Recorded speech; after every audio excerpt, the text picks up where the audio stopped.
சில சின்ன குட்டி மந்திரவாதிங்க மாதிரி இருக்காங்க சில கிறிஸ்தவங்கள்லாம். இன்னும் கேட்டா ஷூ மந்திரக்காளி கூட போடுவாங்க போல.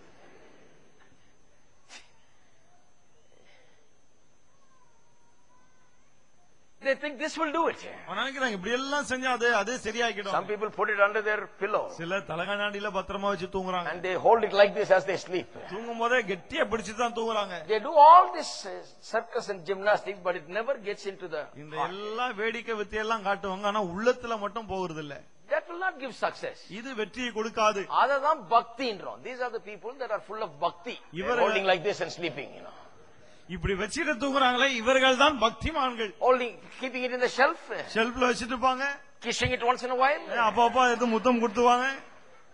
Carrying it to the church. சபைக்கு கொண்டு வருவாங்க. Reading it a little bit. அத கொஞ்சம் அப்படியே வாசிப்பாங்க. This is what we call bhakti. There is no equivalent in English. இததான் பக்தி என்று அழைக்கிறோம் நாம. This bhakti will not do any good. இந்த பக்தினால ஒரு பிரயோஜனமும் கிடையாது. You can do it all your life, it will not give you victory. வாழ்நாளெல்லாம் அப்படி செய்தாலும் உங்களுக்கு வெற்றி கிடைக்காது. Because God didn't say if you carry it to the church and if you slept with it and if you put it in the shelf and dusted it and kissed it, it will give you success. இதை சபைக்கு சுமந்து போனால், இதை தலையணையில வச்சு தூங்கினால் அல்லது தட்டி முத்தம் கொடுத்தால் இப்படி எல்லாம் செஞ்ச வெற்றி கிடைக்கும் ஆண்டவர் சொல்லல. No, கிடையாது. This book of the law must be in your mouth. இந்த நியாயப்பிரமாண புத்தகம் வாயிலே இருக்க வேண்டும். It must get inside of you in such a way that it is coming out of your mouth all the time. எப்போதுமே உன் வாயிலிருந்து வெளியே வரக்கூடிய அளவிலே இது இருக்க வேண்டும். It must get inside of you. இது உனக்குள்ளே போக வேண்டும். Become a part of you that you are talking this word all the time. இது உன்னுடைய ஒரு பகுதியாகவே மாற வேண்டும். இதே நீ எப்போதும் பேச வேண்டும். That is what will give you power. அதுதான் உனக்கு வல்லமையை தரும். That is what will give you victory over Satan. அதுதான் பிசாசு மீது வெற்றியை தரும். When the devil came and talked to Jesus, பிசாசு இயேசுவிடம் வந்து சோதித்தபோது Jesus didn't say, "Where is my Bible?" இயேசு தேடிட்டு இல்ல என் பைபிள் எங்கன்னு. Let me turn to Deuteronomy. I don't know where it is. உபவாசம் இருக்கு, எங்க இருக்குன்னு தெரியல, கொஞ்சம் பார்த்துக்கிறேன்னு சொல்லல. Nowadays most preachers have to tell the page number for people to open the Bible. இன்னைக்கு अनेक பிரசங்கியார்கள் மக்கள் திருப்பதி வசதியா page number. I heard one preacher that said it's in the Old Testament. ஒரு பிரசங்கியார் சொல்ல கேட்டா அது பழைய ஏற்பாட்டில் இருக்குன்னாரு. I wonder what these Christians are all about. இப்படிப்பட்ட கிறிஸ்தவங்க எப்படி இருப்பாங்கன்னு தெரியல எனக்கு. Jesus didn't say, "Find me Deuteronomy, I want to look for that verse." உபாகமத்துல பாருங்க அந்த வசனம் கிடைக்கணும்னு இயேசு சொல்லல. He was not looking for a concordance.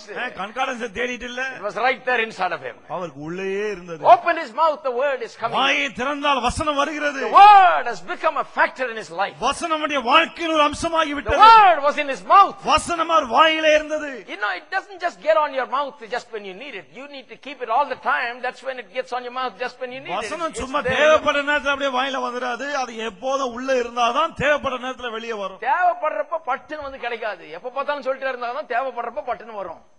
Hello hello பைபிளை தேடுறதுக்குள்ள பிசாசு அடிச்சு நொறுக்கிறான். சில பைபிளை தேட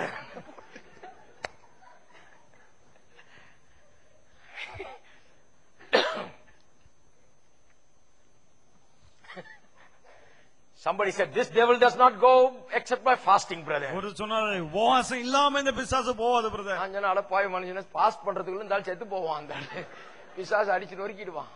நீ ஃபாஸ்ட் பண்றதுக்கு கடக்க முதல்ல இந்த பிசாசை விரட்டு.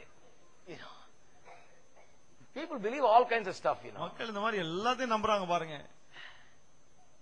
So you got to have the word all the time. ஆகவே எப்போது நீங்கள் வசனத்தை உடையவளா இருக்கணும். To walk in victory, the word must become a real part of you. வெற்றியிலே நடப்பதற்கு வசனம் உங்களின் ஒரு பகுதியாகவே மாறி இருக்க வேண்டும். You must read it. அத வாசிக்க வேண்டும். Read it again. திரும்ப வாசிக்க வேண்டும். Read it again. திரும்ப வாசிக்க வேண்டும். Read it more and more. அதிகமாய் வாசிக்க வேண்டும். Speak about it. அதை பற்றி பேசுங்க. Listen to the teaching about it. அதன் போதனைகளுக்கு செவி கொடுங்கள். Think about it. அதை பற்றி யோசியுங்கள். In your bed you talk about it. படுக்கையில் அதை பற்றி எண்ணிக்கொண்டிருங்கள். When you get up you speak it. எழுந்திருக்கும் போது அதை பேசுங்கள். When you're out on your work you speak it. நீங்க வேலையில் இருக்கும் போது அதை பேசுங்கள். When you're speaking it all the time, that is what is called meditation, my friend. எப்போது நீ அதை பேசிக்கொண்டே இருப்பதுதான் தியானம் என்று அழைக்கப்படுகிறது. Amen. Amen. This book of the law shall not depart out of your mouth. இந்த நியாயப்பிரமாண புத்தகம் உன் வாயை விட்டு பிரியாது இருப்பதாக. Have you got it in your mouth? உன் வாயில அது இருக்கா?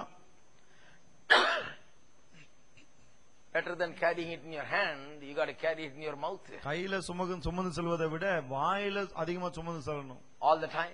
எப்போதும். Are you speaking the word of God all the time? தேவனுடைய வார்த்தை எப்போதும் பேசுறீங்களா?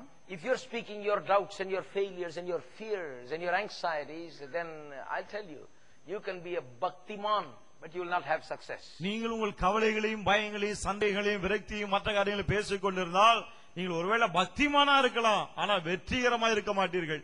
You see, to be a bhaktiman is different from being a vetriman. from being victorious.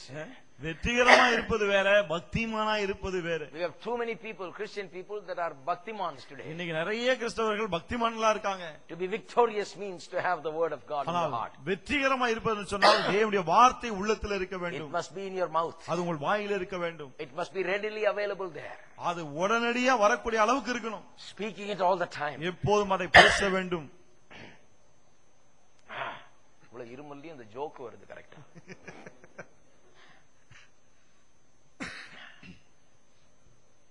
The word of God is something that has so much power. தேவனுடைய வார்த்தை மிகுந்த வல்லமையுடையதா இருக்கிறது. When you get it in your heart in such a way and get it into you in such a way and speak it all the time. எப்போதும் வாயை திறந்தால் வரக்கூடிய அளவுக்கு தேவனுடைய வார்த்தை உங்கள் உள்ளத்துல இருக்கும்போது, then only it leads you to doing what it says. அப்போதுதான் அது என்ன சொல்லுகிறதோ அதன்படி செய்யக்கூடியவர்களாய் நீங்கள் இருக்க முடியும். Look at the verse.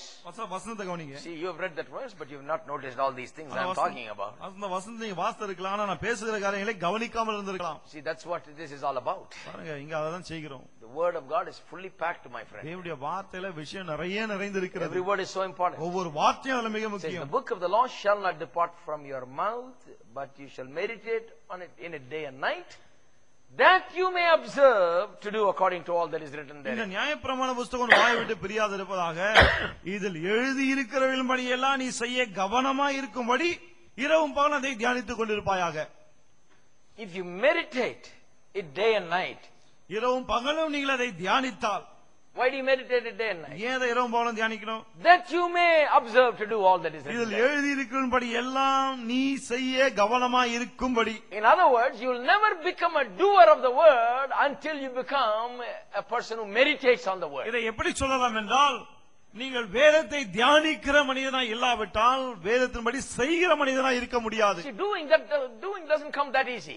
செய்வது என்பது அவ்வளவு சுலபமா வருவதில்லை. See, the problem with most Christian people, they come to the church, they sit there and hear a sermon and they go home, and then next week they come and hear another sermon. கிறிஸ்தவ பிரச்சனை தான். வீட்ல இருந்து வராங்க, சபையில உட்கார்றாங்க, வசனத்தை கேக்குறாங்க, எழுந்து போயிடுறாங்க, அடுத்த வாரம் அப்படியே வராங்க. They never look at it again. ஆனால் திரும்ப அதை பார்ப்பதில்லை. Never consider these truths. இந்த காரியங்களை எண்ணி பார்ப்பதில்லை. Do not meditate upon it. அவைகளை தியானிப்பதில்லை. And they do not meditate upon it day and night, speaking it with their அவைகளை mouth. இரவும் பகலும் தியானித்து அவைகளை பேசுவதில்லை.